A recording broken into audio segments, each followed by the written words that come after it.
Third Pint Theory podcast. Kia ora. Kia ora, Martin Bridges, joining me, your host, co-host Michael Donaldson, for yet another episode. I've lost track of what we're up to this season, but we have been going since like about January, and it's nearly August. I don't quite know how that happened. I was booking something in my calendar today, and it was going in August, and I'm like, that can't be. Yeah, no. And August is a reference point for the body of this podcast, because we're going to be talking about Auckland Beer Week. But before we get to that, I thought it was worthwhile just recapping the New Zealand Stout Challenge that happened a week, by the time you're hearing this, a week ago. This is a really interesting event, and you were just saying off air that you didn't recognise a number of the Christchurch brewery names in the entry list. But just new people, I think. I was reading down I was listening to the announcement video, and it was obviously reverse order, and it was like, I don't know them, and then it was number 19 Brewing who won, and I was like, I think I've heard the name, but I don't know much about them. Yeah, well, I'm here to help. Because the guys from number 19 who are Craig and Alan spelt with a U because he's Welsh, Alan. There are a couple of guys, they're neighbours in Christchurch, and it's just they are so new to brewing. I think they only started homebrewing kind of in a COVID environment, so 4 years ago or something like that. But you'll never guess, if you don't know this already, where their brew kit came from that they now have in the garage at, I think, Craig's place. He is number 19 of whatever street they're on. But they now brew on the old derelict brewing kit. So that's, I don't know if that helped them make a very good pastry stout. It's obviously that kit just knows how to make award-winning stouts. You just got to plug it in and away it goes. Yeah, just feed me the ingredients. And they're a couple of youngish guys. They might be in their 30s or 40s. I don't want to insult them by guessing. And they've officially been going probably about 7 or 8 months. I think they started late last year. Their first commercial beer sale was at the Dunedin Craft Beer Festival, which is November. So, so 8-9 months. And they won. I mean, this lineup for the Stout Challenge, I can't remember. It's a bit like the Smith's IPA Challenge. There's dozens of entries, and it's spread across Moon Underwater and Punky Brewster down there. So there's a lot of taps. But, you had your Urban Orts and your Parrot Dogs and any number of, I think Altitude were in there, Element maybe. But, there was a bit of a who's who of craft brewing. And number 19 Brewing won it with a beer called After Dark, which is a pastry stout, 8.7%, I think it was, which I think is actually a blend of 2 beers that they'd done. So that was clever in itself. And the People's Choice went to Gambit, and you might think they're another one you haven't heard much about, but that's another young fella, Ben. I've forgotten Ben's last name just off the top of my head right now. I'll put it in the show notes. I want to say Ben Gibson. In fact, I did a story on him in the most recent Pursuit of Hoppiness, so I should just look it up while we speak. But he had the People's Choice, and he works quite closely with Sam from Derelict. I think they're reasonable mates, and I think Sam's been known to give them a hand. So, yeah, really, two small local breweries doing really well, which is great. Yeah, I think that whole Christchurch scene is quite possibly the most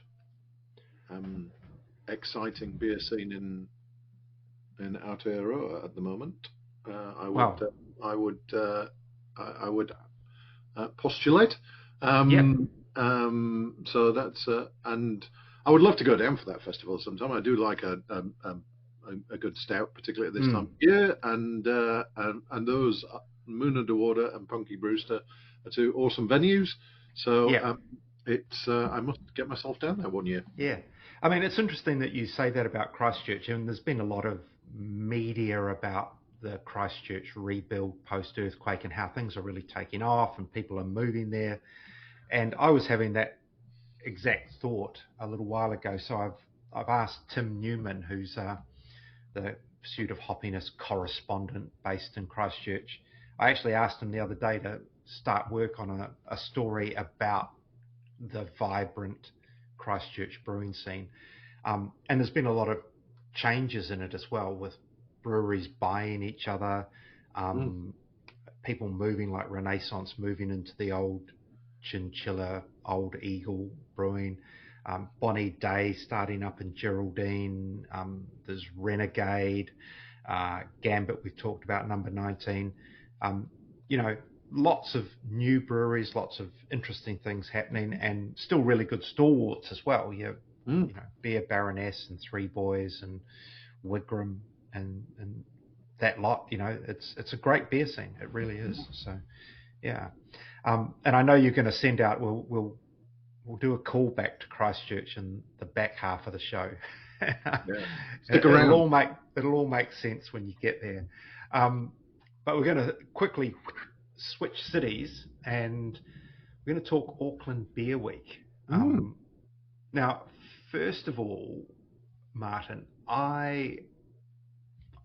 this Auckland Beer Week's a little bit inspired by what they used to do in Melbourne with their Good Beer Week there.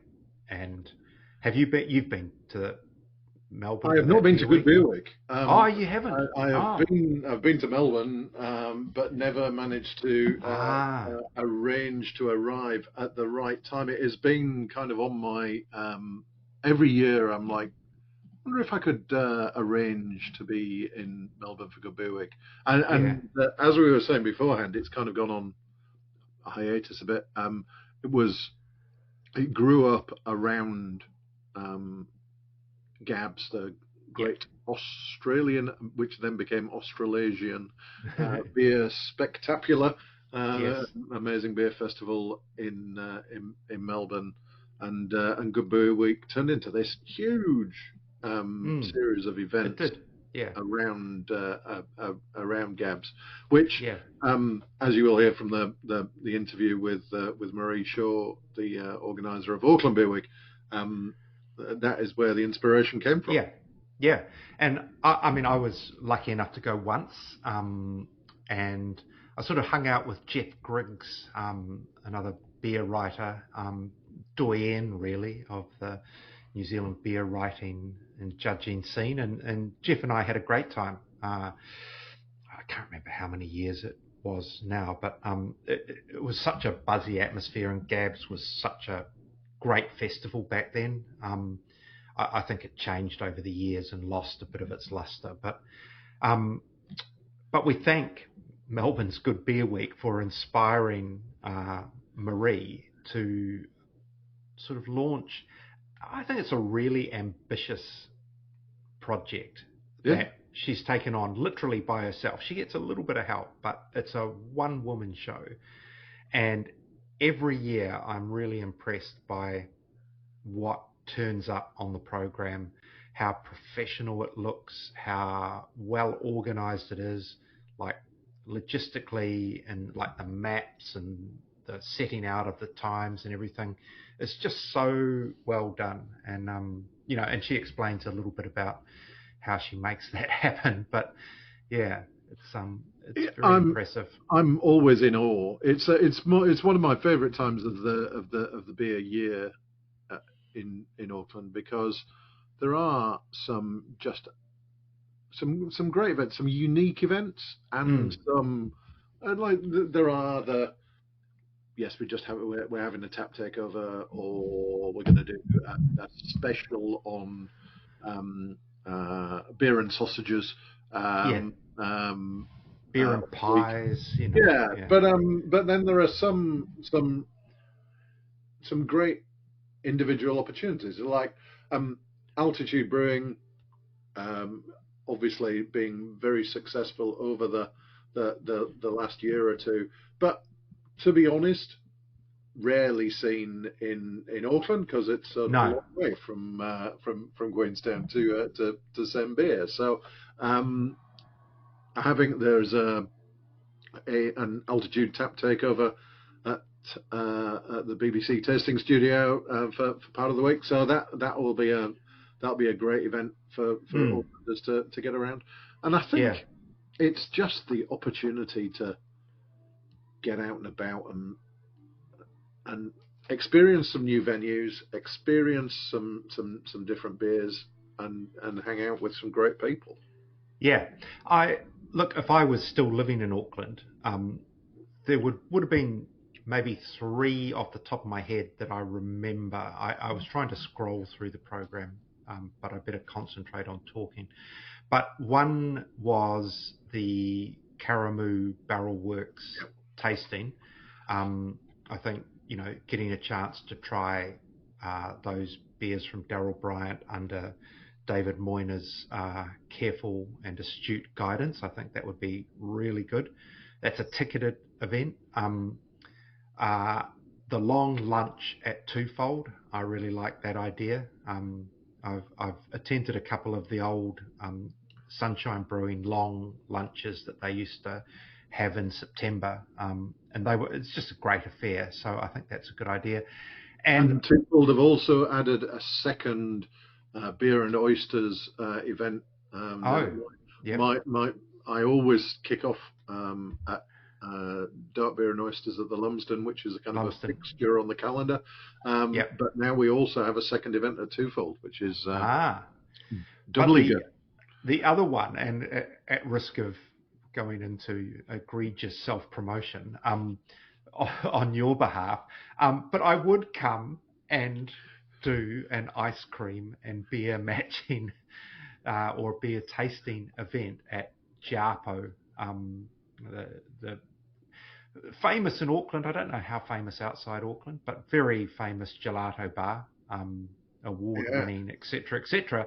And you are matching these beers with matching their ice creams with beer, and there's a little bit of a catch to it as well, isn't there? There is indeed. I'm actually drinking one of the beers as we record this, which for those who are on there, I don't know, it won't show up properly. But this is a beer from Two Bays, and we're using 4 beers from Two Bays, who are an Australian brewery, and they make only gluten-free beers. And the reason that is relevant is that Giapo is a gluten-free kitchen, and so I've talked to Gianpaolo from Giapo several times in the past about doing a beer and ice cream tasting, and he said, "Yeah, I'd love to do it, but the beers have to be gluten-free." And I've gone,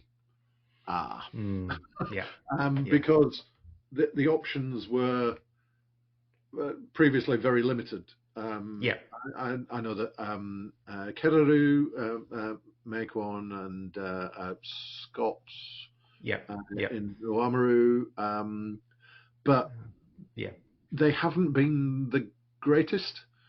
But then earlier this year, Garage Project announced that they were starting to import these Two Bays beers from Australia. And Two Bays have won World Beer Cup medals. Yes, I know. The beers are really good. They're really good beers. They sent me a few samples, and I would not know that these were gluten-free beers. I would not. This is the pale ale I'm drinking here. If you gave me this in a lineup of standard pale ales, I would not be able to pick it as the gluten-free beer. So I'm delighted to have been able to organise this event. Giapo makes incredibly creative and delicious ice creams. Two Bays are making the beers. We've got gluten-free all round, so totally accessible to anybody who can't take gluten. So yeah, I hope I hope I'll see some listeners at that event, which is on Tuesday, the 4th of August. Are you? I'm hoping that the 2 Bay Stout, will that make an appearance? I think it quite possibly will. Because I think that's a really good beer, and it'll go well with ice cream. Yeah, I think that I've worked my way through in research, in important research terms, about 4 or 5 of their beers, and they're all without a doubt top class beers. Don't just ignore the fact that they're gluten free. They are just really good beers that happen to be gluten free. And look, there's I've just it's occurred to me that there's a wee connection here between you doing 2 Bays and the Auckland Beer Week being sort of inspired by Melbourne Beer Week, because the guy who runs 2 Bays, who's Richard, I think it's pronounced Jeffers. Jeffers. Richard Jeffers. Well, his brother is Stephen Jeffers, who started Beer Week. So started Gab's Good Beer Week, etc. So, there we are. There's another connection. But it's I'm really looking forward to running that event. It'll be it's a ticketed event, so people can jump on the Auckland Beer Week website, and that will give them a link to where the tickets are for sale. But the only slightly annoying thing about running the event is that it means that I won't get to other events that night, because there are some other. It's always, how do I get? But so we're remiss on the dates. We'll have them in the show notes, but it's the 1st to the 8th of August, I think. Yep, 1st to the 8th of August. And you're on a Thursday night, is that right? I'm on Tuesday. Tuesday the 4th is the beer and ice cream event. But so it runs from basically Saturday to Saturday. So it's an 8-day week. Kicking off with a cheers to 10 years celebration at Churley's on the opening Saturday. So, and they've brewed a collaboration beer with breweries from along the Auckland Beer Mile. Good for that event. So that should be that should be a great event. So I think it's going to be a great week. I just I'm not quite sure how many events I'm going to make it to, because there's just so many things. There are so many.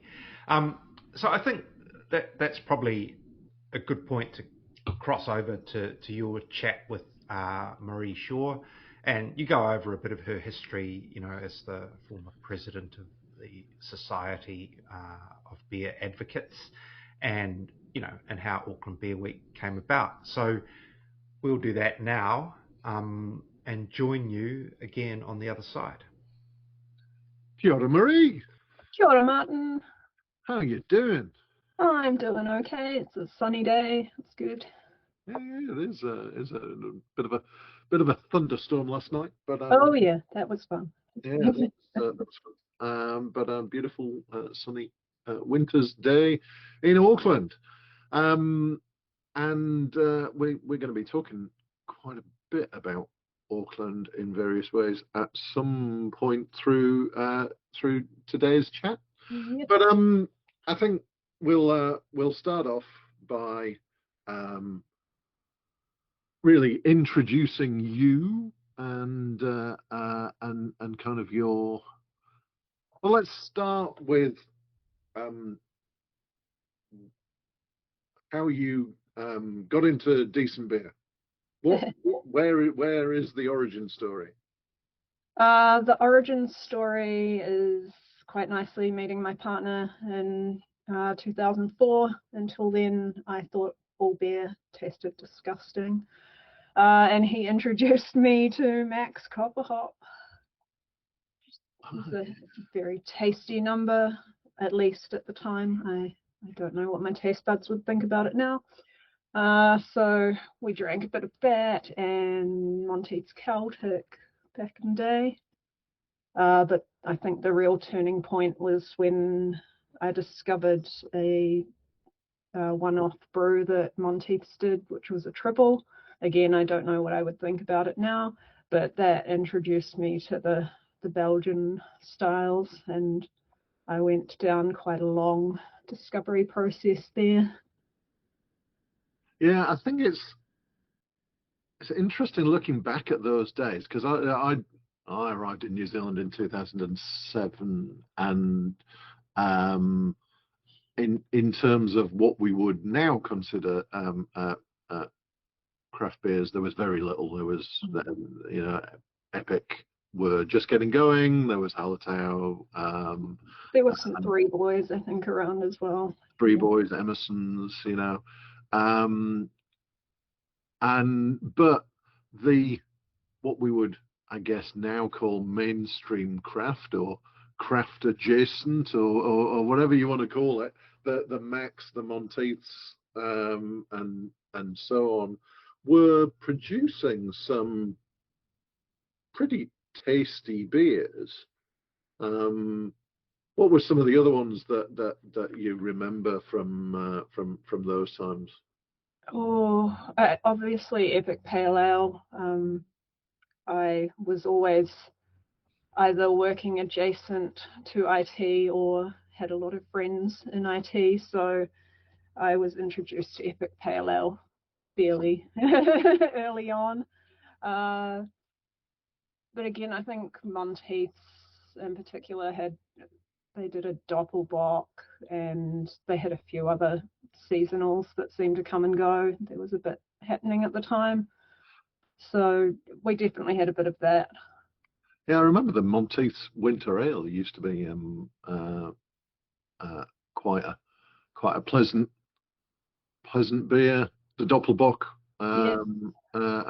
absolutely. Some of the Max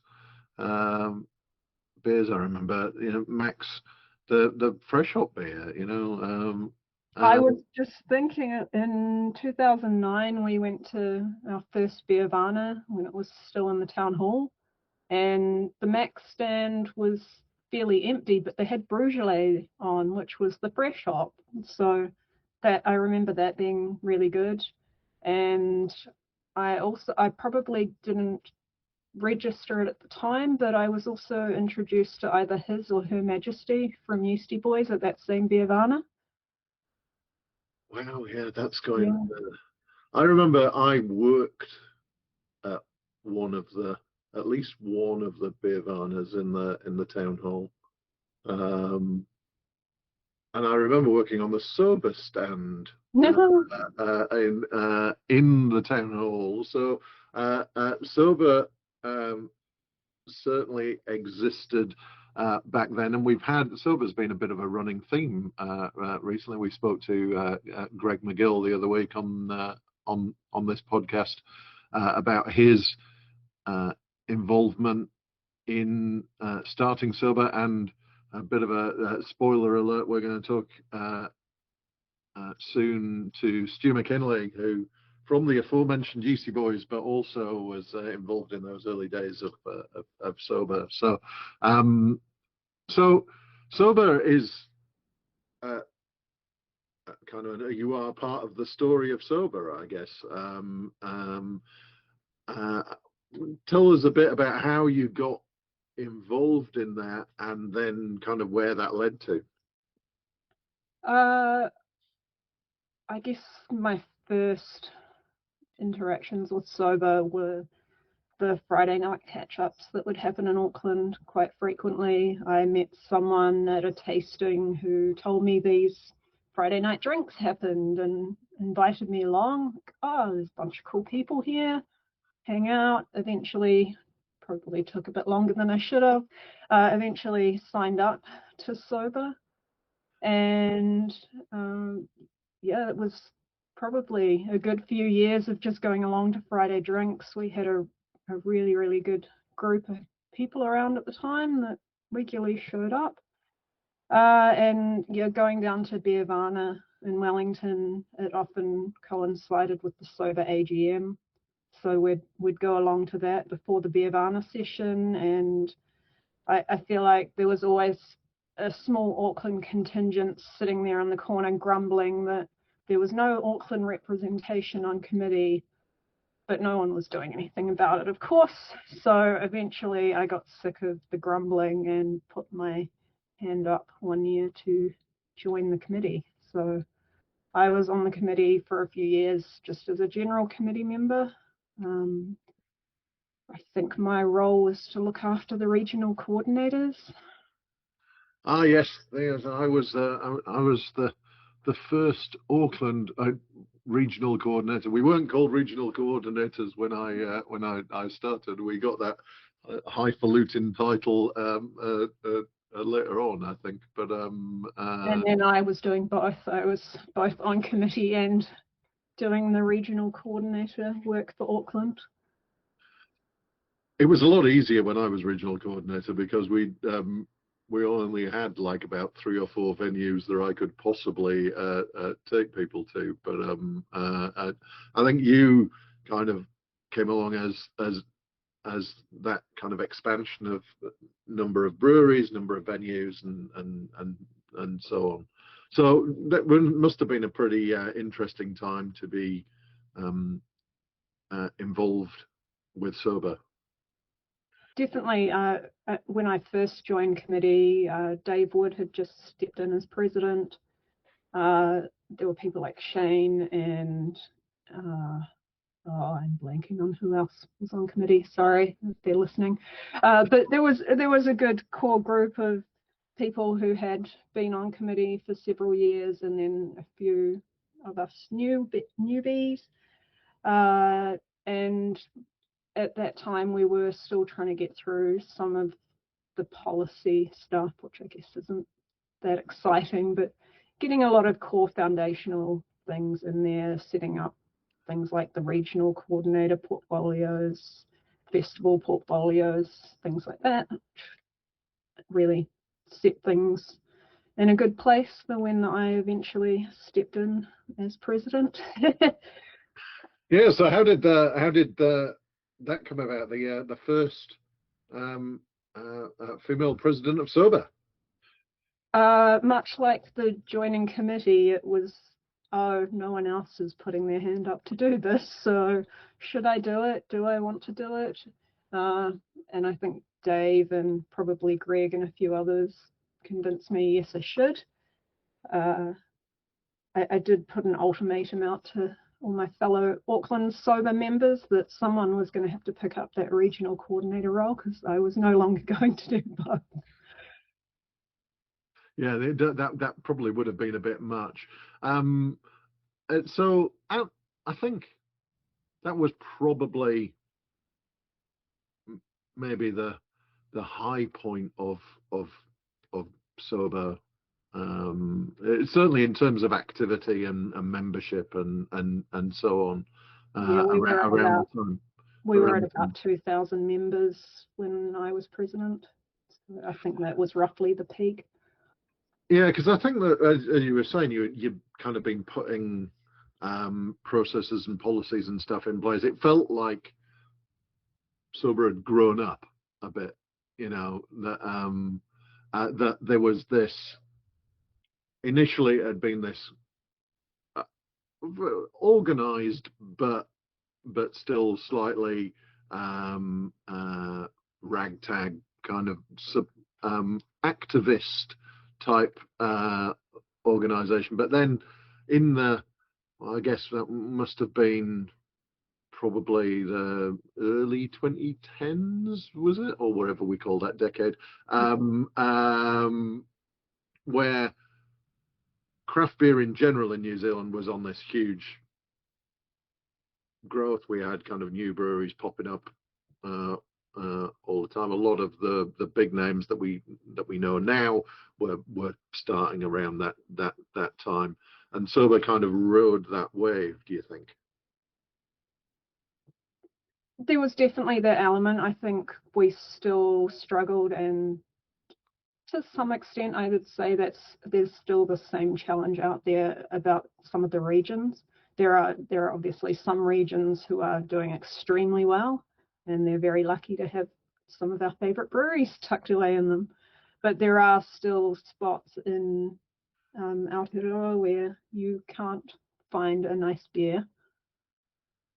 But in general, it was definitely a boom time for us. There was a lot happening. There were a lot of events. There was a lot of interest in craft beer. Yeah, there were the national homebrew competition was probably kicking along at that point. It was still very, very big. I did a lot of data entry for NHC. That was always good times. I was going to say I didn't necessarily get to taste the beers, but I did, because Jeff Briggs would go, "Oh, this one's going to score really highly. You should taste it." So I think I got a better experience because I got to read the score sheets as they came in. And if one sounded interesting, I go, "Oh, has anyone still got a little bit of that around? I'd like to try it." So I got to try the good ones and avoid ones like the fish beer. Yeah. The meat beer, I remember. What was that meat beer? I remember that one year when I helped organise the national homebrew competition, and you were doing data entry and making sure that was kind of part of the deal, was that we had to make sure that you got the occasional, the good samples. Go to the data entry table. Whoever was doing imperial stouts, yep, send them my way when you bring up your score sheet. Yeah. I know that was an important part of the whole process. So, what were some of the highlights, I guess, for you as SOBA president? It coincided with me, well, sort of half president, half not, the timing wise. But the first Gabs in Auckland was actually the day after the SOBA AGM, when I was elected president. And that also coincided with something else we're going to talk about very soon, which was the very first Auckland Beer Week. But definitely a few other highlights. With the work with the regional coordinators, we had some get-togethers around the country where we got all the regional coordinators together, did a bit of planning, did a bit of socialising, which was a great opportunity to get around and meet people. Before I was president, we had a very brief little bit of fun with someone trying to trademark farmhouse. It wasn't quite the Radler Gate. That was over a lot quicker than the Radler one, thankfully. But I guess a big one, particularly for Auckland, was submitting, and we had someone go along to talk to it as well, the plans for single bottle sales in Auckland. That was obviously going to have a huge impact on craft beer. That's how we source most of our craft. Yeah, that's quite. I forget about that that controversy at that time, with the licensing laws and this idea that you wouldn't be able to buy single bottles, because at that time, it was the 500 ml bottle was king, and the council had decided that people buying single bottles of beer was bad, for complicated reasons which are probably way too boring for this podcast. But it didn't happen. I think partly, hopefully, partly due to the sort of. There was a lot of back and forth, and I know different parts of Auckland, I think, tried to enforce it. And I had friends out in South Auckland saying their local was taping bottles or cans together so that it wasn't a single, you were actually buying two, so it was okay. Yeah, those were, I think that was, we kind of forget that SOBA, as well as kind of running the national homebrew competition and starting Pursuit of Hoppiness and various other things, did actually have some kind of input to some of those, I guess, campaigns around that could have made things a lot more difficult for drinkers and for the industry as a whole. Absolutely. So we almost segued, and now I think we will, into Auckland Beer Week. So where did the idea for that come from? So I mentioned the first Gabs was in Auckland, which would have been 10 years ago because it's 10 years of Auckland Beer Week this year. But yeah, Gabs was coming to town, and I'd been to Gabs in Melbourne, like a number of other people. Been lucky enough to experience Good Beer Week over there, which I think I caught it when it was in its peak as well. So there was a lot happening, and there was a lot of talk amongst people in Auckland and amongst some of the brewers about we should have a Good Beer Week here too. We're going to do it. We're going to do it. And we got closer and closer to Gaz. Are you going to do it? Are you going to do it? And still no one had done it. So I had a chat to a few people that were on committee at the time, like, can we do this? Had a chat to a few of the venues around Auckland, and we turned it around very, very quickly. I'm not sure quite when we got the program out in advance of the first Auckland Beer Week, but it was a very quick turnaround. I'm still amazed at how many events we pulled together in such a short time, and that was the kickoff. And so that was inspired for those who might not know, because I guess we haven't had a Gabs in Auckland for a few years now, and the original Gabs, the Great Australasian Beer Spectacular, with its spiritual home in Melbourne, and Good Beer Week as kind of a week-ish of events across Melbourne.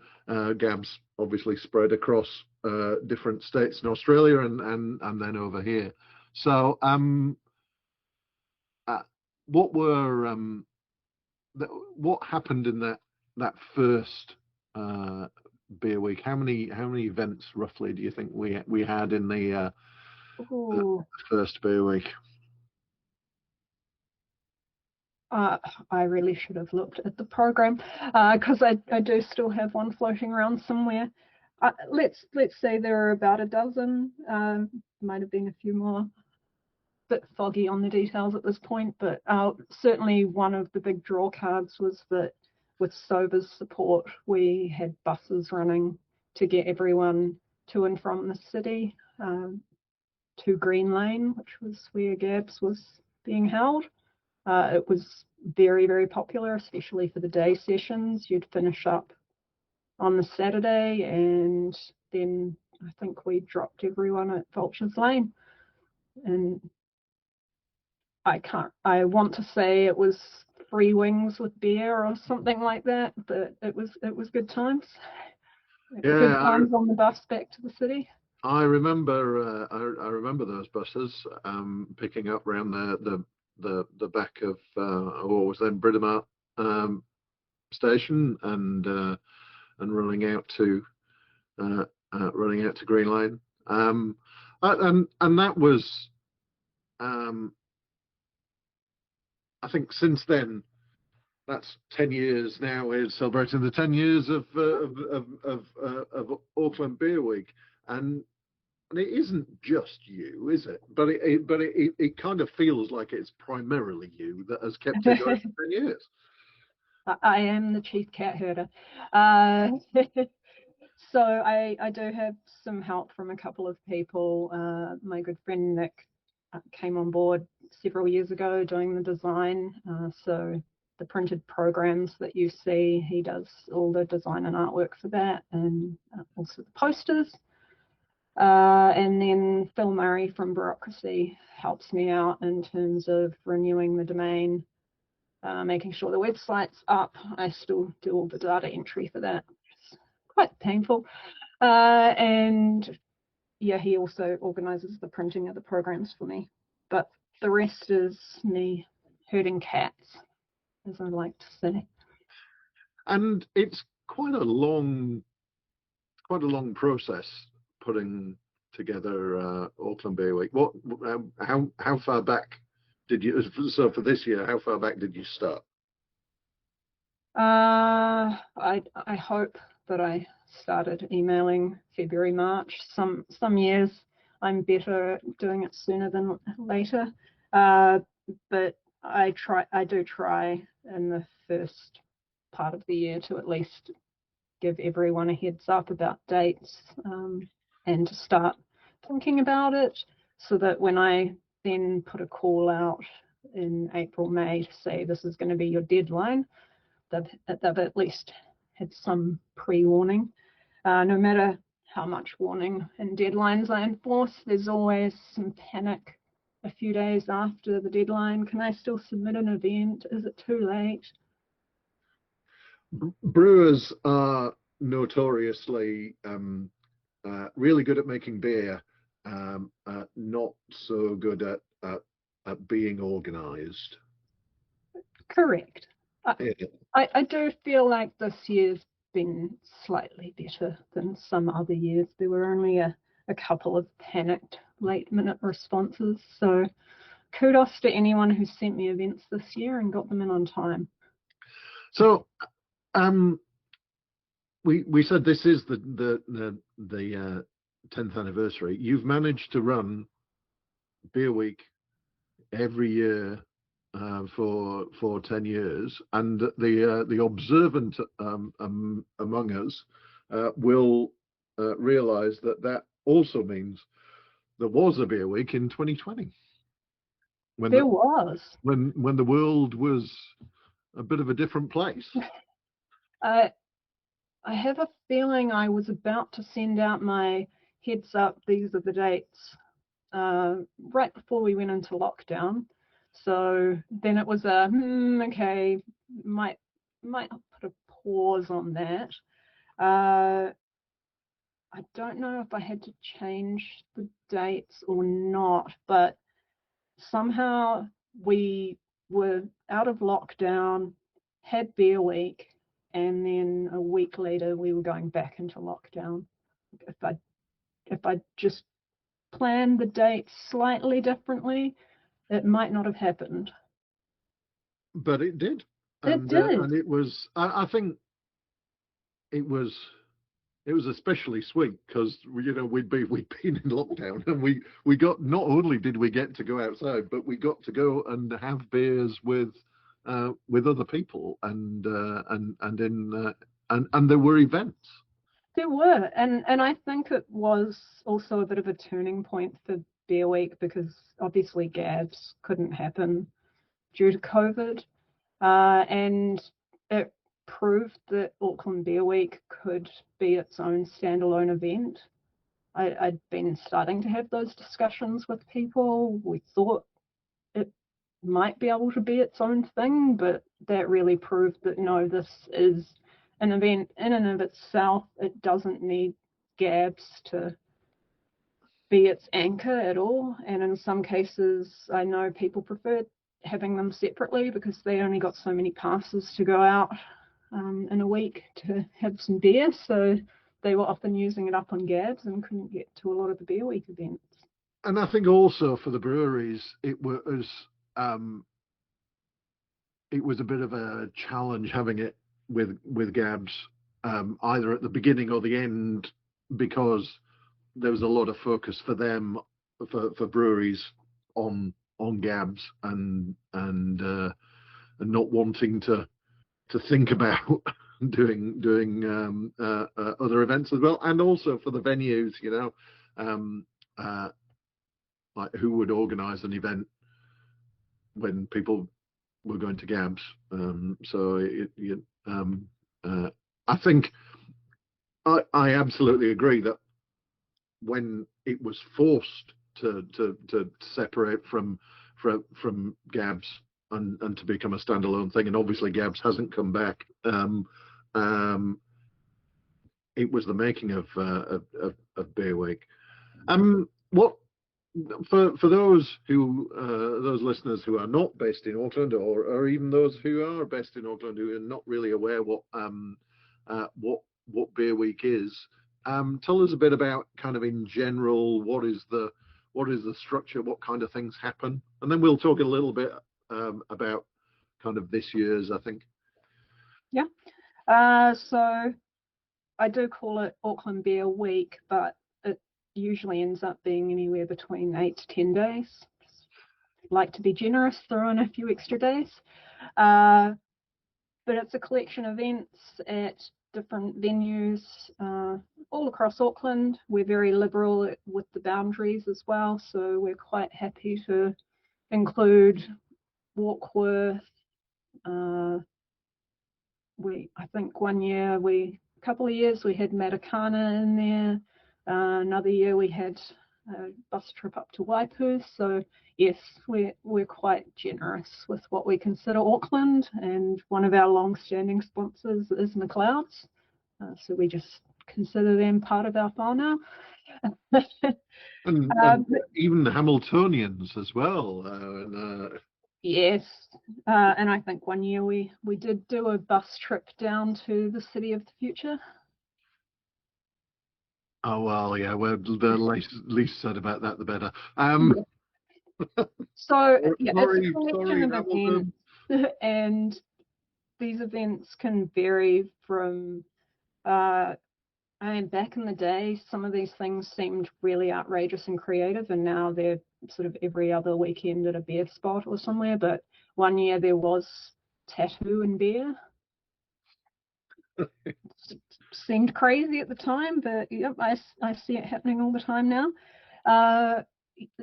And of course you get your tap takeovers, beer and food pairing, dessert beer quizzes, paint and beer.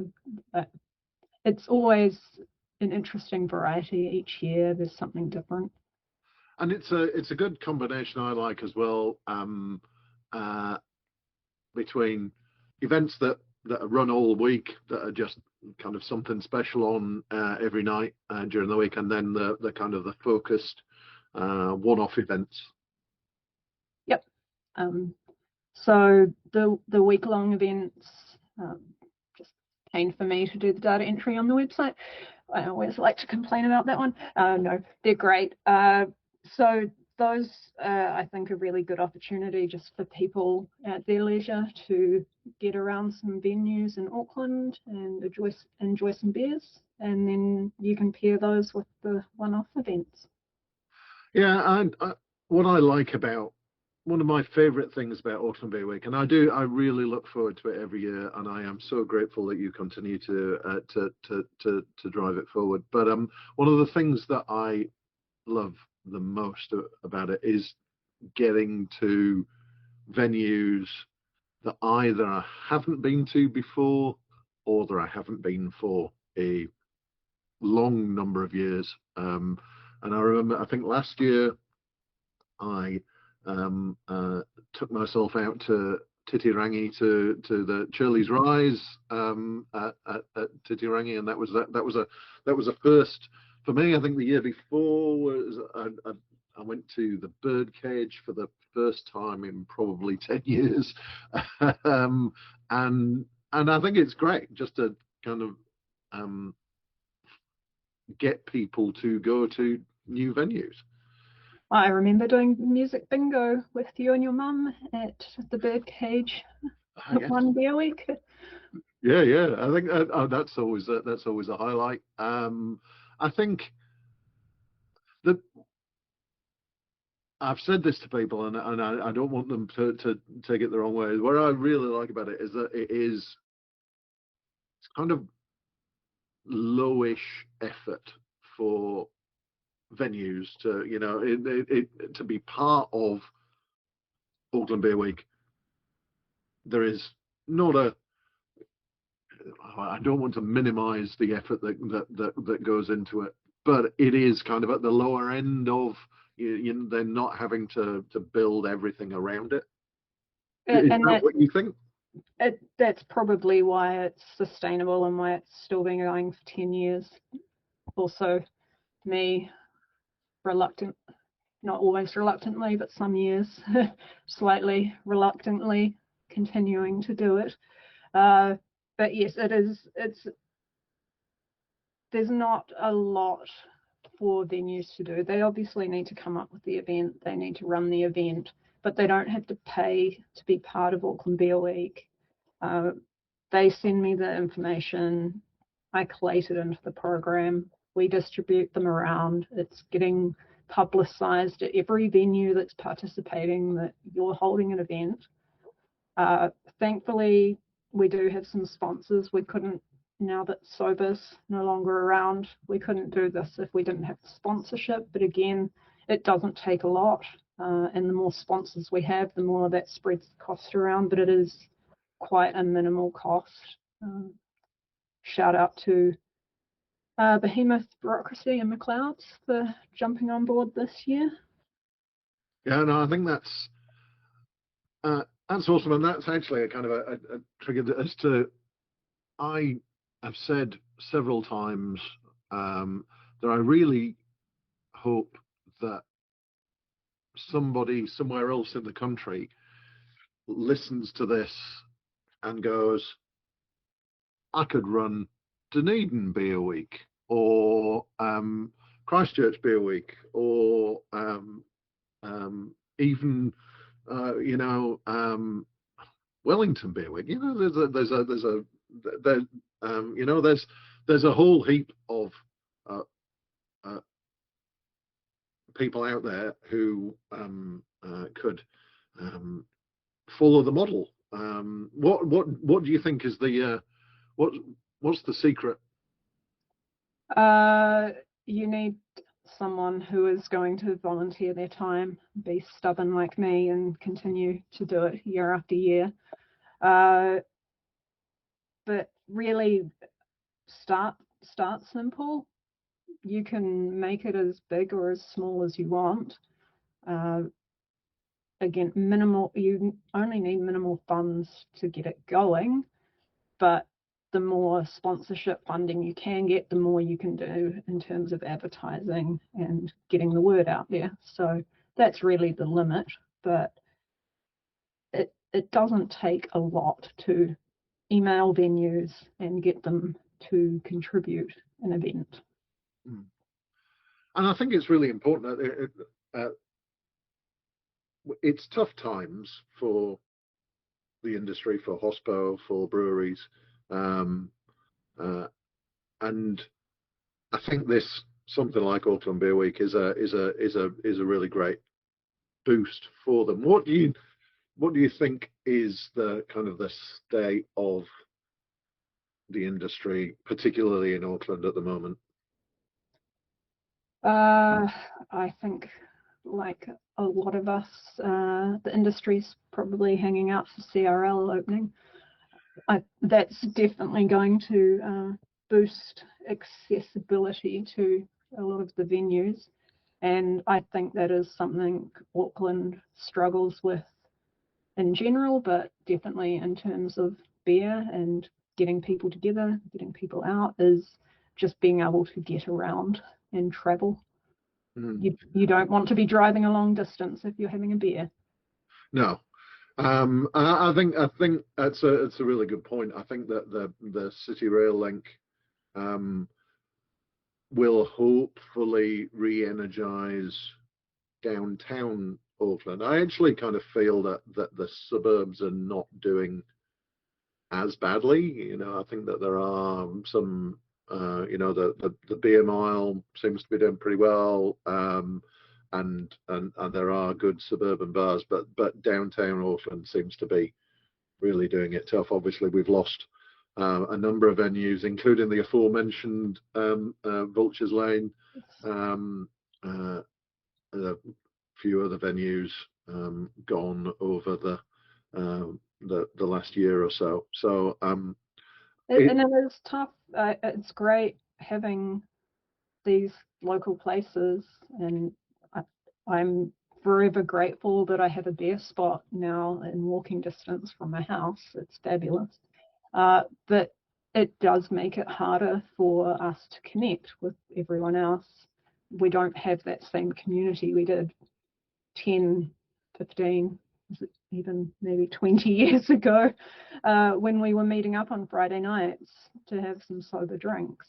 It's harder to get everyone together.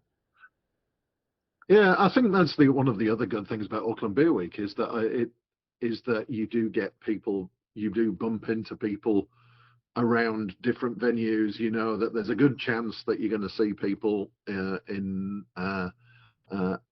venues across the city. And that's, to be honest, one of the main reasons why I keep organising Auckland Beer Week. That's the selfish part, is that I like this as an excuse to be able to catch up with everyone, people that I won't normally see on a regular basis. Yeah, and I think we've touched on this in several episodes recently, that the community aspect of beer is a really important part. And we talked, I think the phrase "the third place" has been mentioned. You know, that place you go that isn't home and isn't work, but is a place where you can meet with friends, with family, whatever. And that losing that is a big blow to community and society as a whole. So I think everybody should get out there and support Auckland Beer Week. And it's a good link. Let's just briefly talk about there's the program. What is the website? Website's very simple: auckland.beer/week. And the dates are the 1st to the 8th of August. That's great. So if you're listening to this episode promptly after release, then you've still got time to go and find an event. Obviously, there are a lot of events. Have you counted them? I did look at the spreadsheet at some point, and I think it was just over 30 rows, and that includes the week-long events. Yeah, so I think that there's something on every day. There's some interesting things. What are your pick 3 highlights? We can't all of Melbourne. So pick 3 highlights. What are your top 3 things for Auckland Beer Week 2026? The geeky part of me is very excited about the Lord of the Rings quiz night, so that's in my top 3. I've already got that. Sorry. Where will people find that? At the Dirty Potato. I think that could be my new venue for this year. My new venue too. I popped in there to deliver programs, and I will look forward to talking Lord of the Rings and probably drinking a pint of Guinness. Anyone who is planning to come along, I have already been forming my team. Be warned. I am also very much looking forward to the Karamu guided tasting on the Wednesday night. That one's a ticketed event. And I want to say McLeod's, but I always say McLeod's. So I'm going to say beer and pie at Mythica. Ah, yes. Yes. Always perfect combination of beer and food. And Mythica is always a great place to go for an event. I'm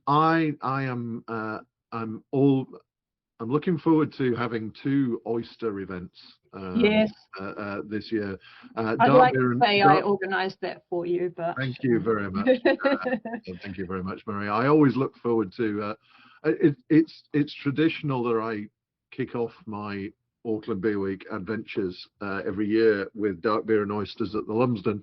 But now I've got I can walk up the road to twofold for even more oysters and beers. So I think there's 2 of my events. I think that the official kickoff event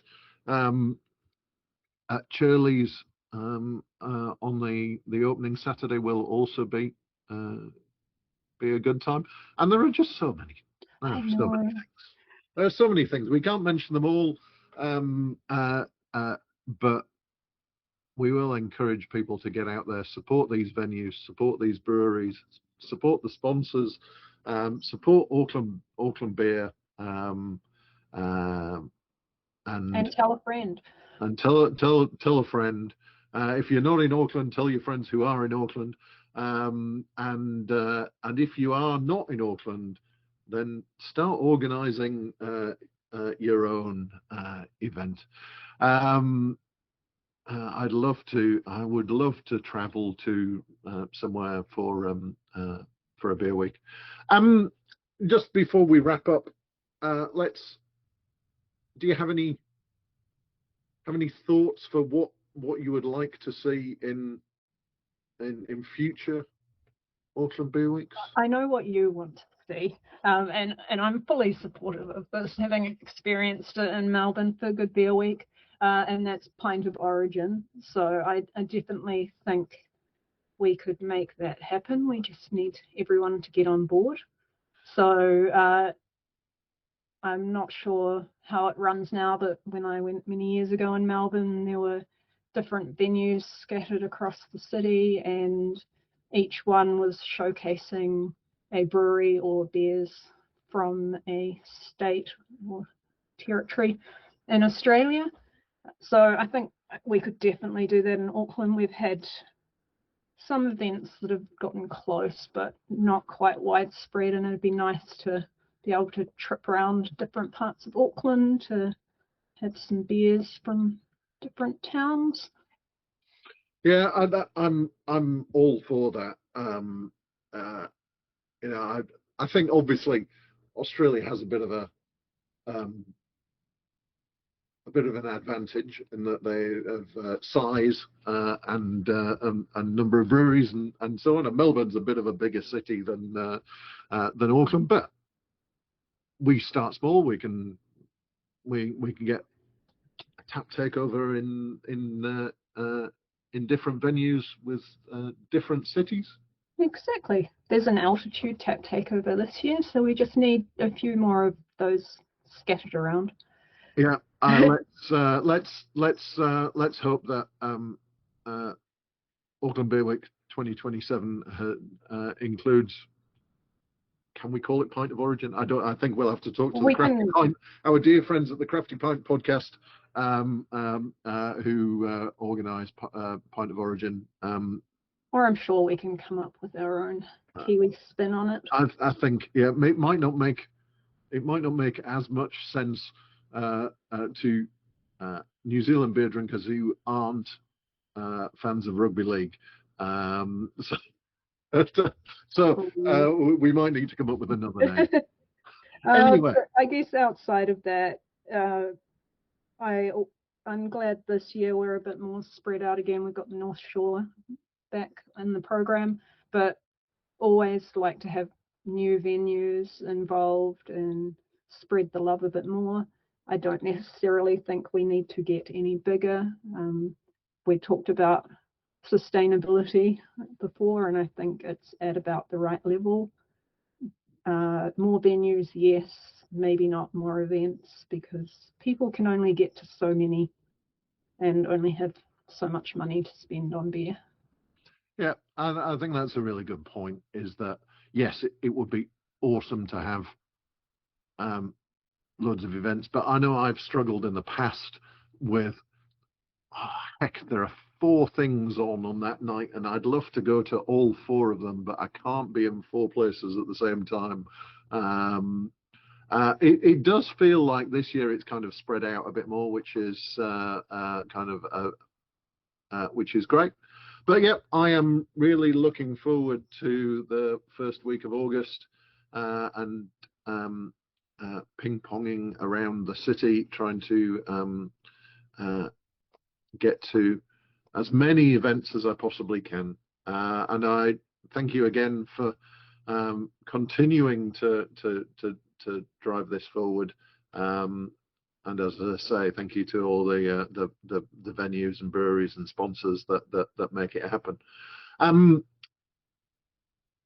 Thank you very much for your time, Maree. Thank you, Martin. It has been a pleasure talking to you, and I will see you in a pub somewhere. I'm sure you will.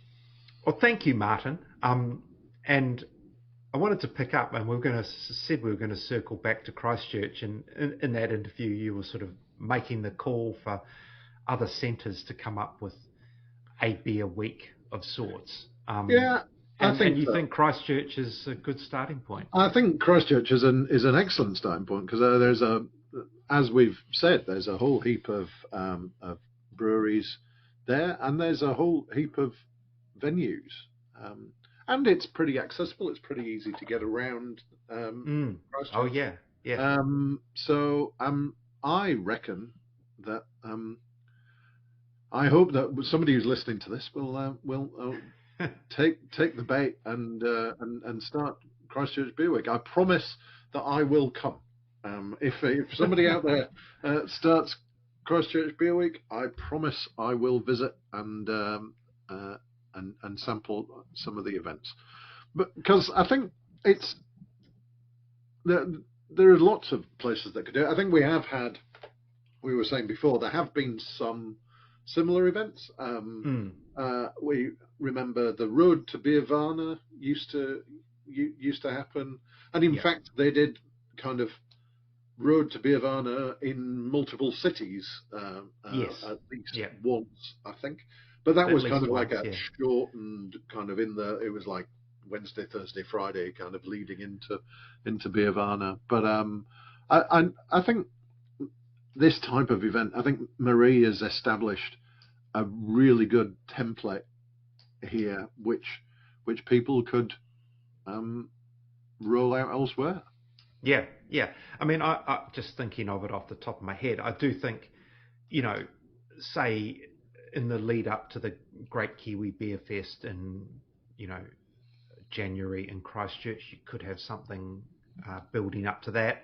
I think Nelson has the potential around harvest time to do something. That window has never really been properly harnessed, I don't think, when there's always people from around the world coming into Nelson for a very brief window, and NZ hops do stuff, and some of the other independent hop growers do stuff, but there's nothing that, Garage Project run their Harpy seminars, on the back of the NZ hops events. So they sort of tie together, but there's no umbrella kind of event. And you could easily do it that takes in Hop Harvest and some of the other great venues around the Nelson area. That's definitely one, and it could be something in Wellington too, in the lead up to Beervana. Wellington kind of has that vibe from, Thursday, and then there's a little bit of a hangover on Sunday, but it's not, there's so much goes into Beervana, it's probably hard to start putting. And I think that's the thing. I think that's the interesting point that Maree made, was that originally, obviously, Auckland Beer Week started as a build-up to Gabs in Auckland, and then Gabs went away, and it was, do we keep doing Auckland Beer Week without that festival as an anchor? And actually, I think it made it, being separated from, possibly separated from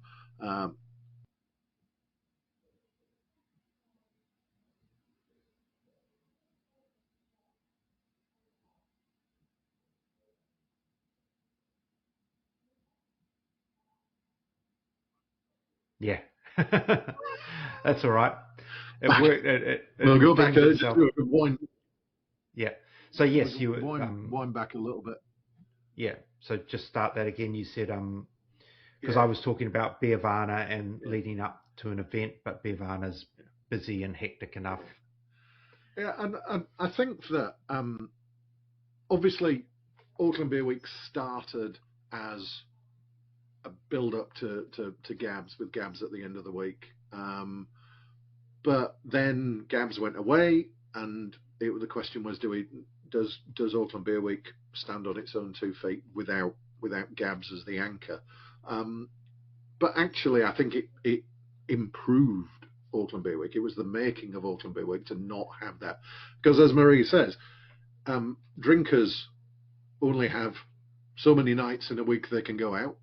And if they're going to Gabs at the end of the week, then that's basically locking a chunk of that in.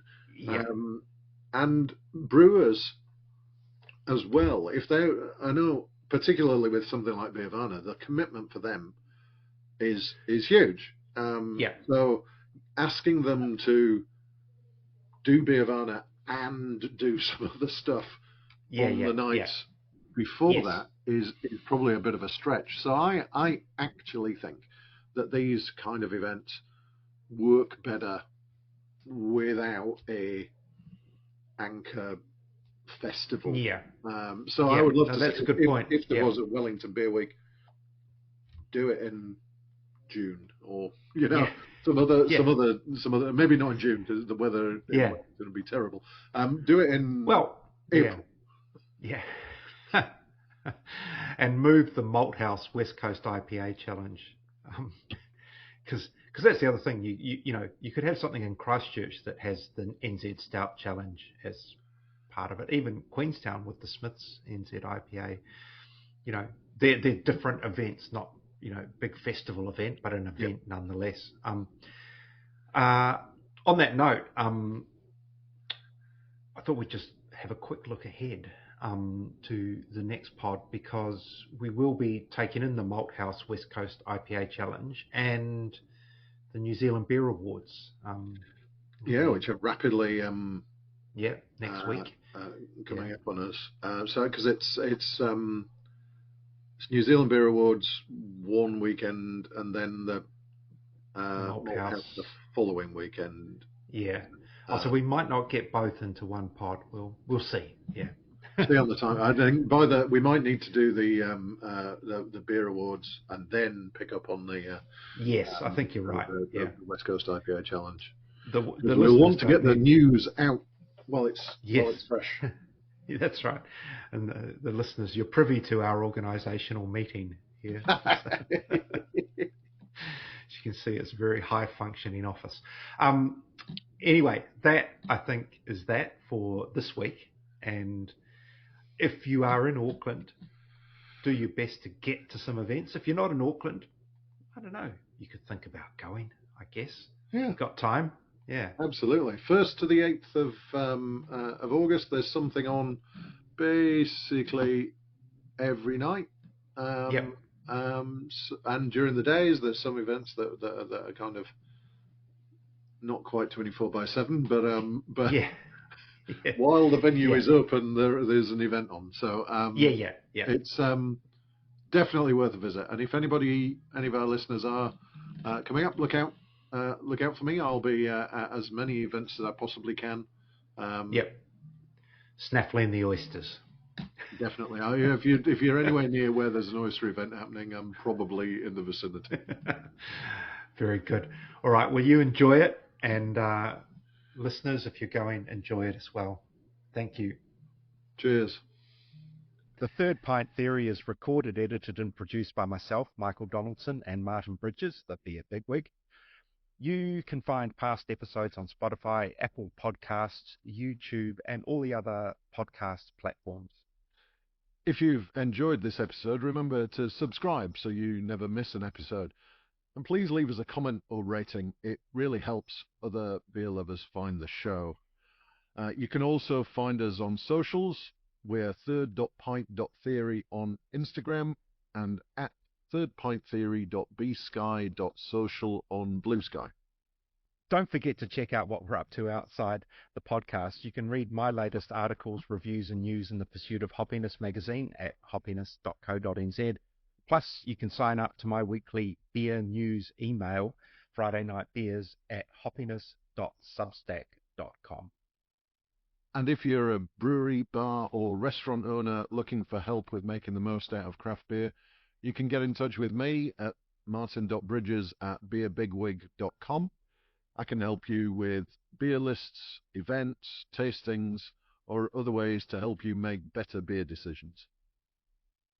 Finally, if you're interested in sponsoring the podcast or advertising, or you had any other suggestions or questions, drop me an email at michael@hoppiness.co.nz. Until next time, keep your glass full and your hops fresh. Ka kite anō.